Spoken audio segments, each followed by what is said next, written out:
Assalamualaikum warahmatullahi wabarakatuh. Waalaikumsalam warahmatullahi wabarakatuh. Alhamdulillahirabbil alamin wassalatu wassalamu ala asrofil anbiya'i wal mursalin wa ala alihi wa sahbihi ajmain.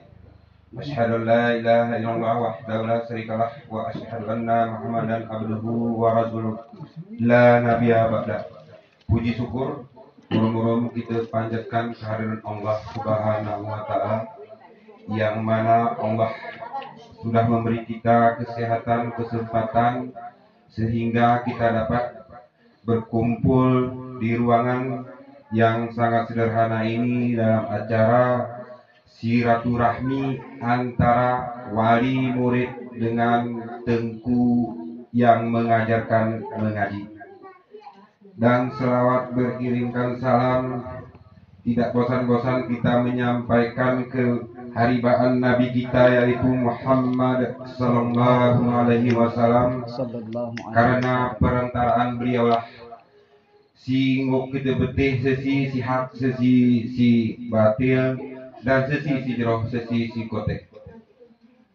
Arapihin aku sekejap seketika bercerak tiarap ni ibu-ibu rom bapak-bapak ni munyawahan Israel dukungan ni ku anak-anak ke singa turut mengaji rumah Tengku Jamaluddin ni.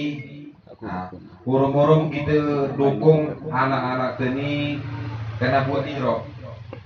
Jep nong ika selaku pemerintah wani kampung ni, apapun bentuknya ketujuan hijrah selalu dukung dan selalu berpenahkan hari pantauan di kami, hari pemerintahan baik hari dosone maupun hari aparatur desa. Hari sisenpe ngarar wakalaman kuengon-engon memang gerkuasni aku tuku zaman ni pengengon tutup ne pintu ke waktu dah jero dan kalau saya pemayu kuintip-intip kengon jero teknis belajari jero taring dukungan hari jemaat tua miwa. Kita awahi hari rumah kita guna.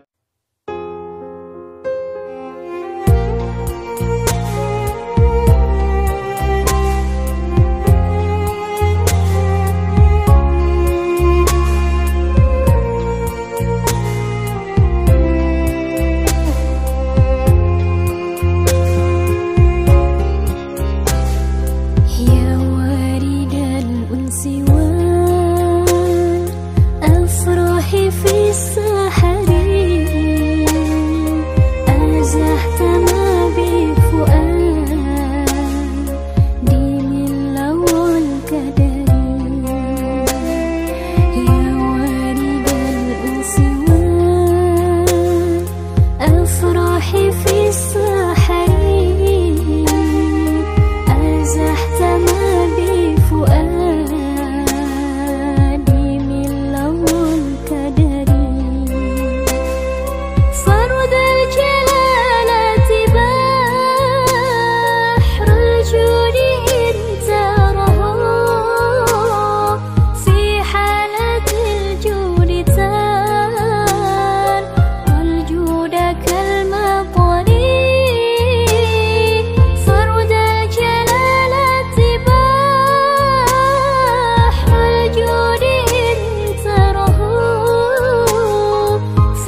Madribun midrabun. Daraba yadribu darban fahuwa daribun wa dzaka madrub.